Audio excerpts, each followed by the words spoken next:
What's good, everybody? Today we're going to be breaking down my top 5 NBA prospects that are in college. Go over a couple things. This list will not include overseas players. As I said, this is just college. We will have an entirely separate video for my overseas prospects, and everyone's evaluation process and criteria is different, so I'm going to go over a few things that I look for when evaluating prospects from college to pro. What I would consider my main category that I look for in a prospect is the ability to shoot the ball. Clearly, shooting in today's NBA is one of the most valuable assets. It makes it so you can fit into any system pretty much immediately. And if you can't shoot the ball, it's actually going to end up limiting your teammates. Whether that means teams can help off of you a lot, which would close driving lanes, or they might be able to just leave you completely and go double team. My second biggest thing that I look for when evaluating prospects is their IQ. With how smart players are in today's league, you can't be a dumb basketball player, whether that's offensively or defensively. The last thing you can afford in today's NBA defensively is not knowing how to guard a ball screen when you got guys like Luka Doncic running around, or not know how to play proper no-catch defense when you got guys like Steph Curry running around. And then offensively, obviously, shot IQ and pass IQ are huge. Then my third criteria that I look for when evaluating players is size and athleticism. Obviously, size and athleticism are extremely important, but I don't put as much value into them as a lot of evaluators do. Having said that, obviously, it's important. You can't be 5'8" in today's NBA. With that being said, let's go ahead and get right into it. And my number 5 prospect right now is Cody Williams out of Colorado. And actually, in my top 5, this guy is the tallest with the longest wingspan. Cody Williams is 6'8", but he has a 7'2" wingspan. He's also the younger brother of Jalen Williams that is currently killing it right now for the Oklahoma City Thunder. And out of my top 5, I actually think that Cody Williams might be the biggest project, but he also might have the highest upside. He's 6'8", super long, super wiry, can score the ball, and he's a competitor. He's shooting 59% from the field and 45% from 3, which is crazy for his height. See a lot of Cam Reddish in his game, but I'm talking like Duke Cam Reddish, not Cam Reddish in the NBA. If you know anything about Cam Reddish, he was a stud when he was in college and in high school, arguably the best player in the country. I think that if Cody Williams falls into the right system, he could be a day one starter and potentially have a 10 to 15 year NBA career. I think his ceiling is him being a superstar. My number 4 prospect is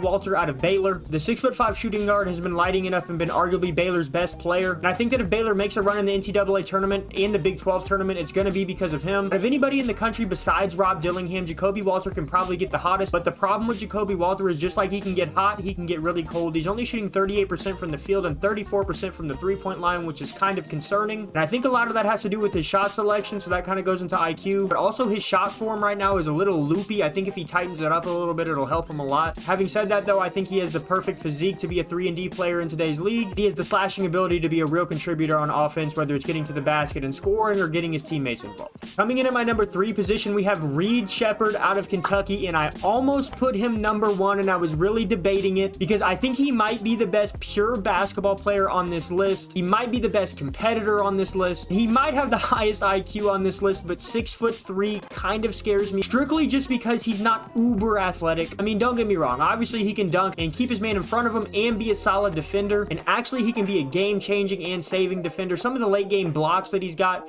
he has amazing hands. There's nothing not to love about Sheppard, especially when you consider he's 54% from the field and 50% from the 3-point line. He's definitely going to be a 50-40-90 candidate in the NBA if he goes to the right situation. I don't see a scenario where Sheppard isn't at least a good rotation NBA player, and there's value in being solid, so I think that any organization that picks him would be happy. Coming in at number 2 on my list, though, and beating out Shepard is his teammate at Kentucky, Rob Dillingham. I have made a video arguing where he could be the number 1 overall pick, and I think that if a team like the San Antonio Spurs gets the number 1 overall pick, they should pick Rob Dillingham to pair with Wembanyama. I think Rob Dillingham is the most explosive scorer in the country and arguably the most exciting to watch. He's currently averaging 15 points per game coming off the bench for them and just won SEC 6th Man of the Year, and he's shooting an amazing 48% from the field and 47% from the 3-point line. The only thing with him that concerns me a little bit is he has to fall into the right situation. He has to be able to rock out. He can't go to a coach that's going to make it to where they put him in a box. You got to let this kid do him. I think a high pick and roll between him and Wembanyama would almost be impossible to stop, especially as both of them start to mature in the league. With a player like Dillingham, it's all going to be about situation.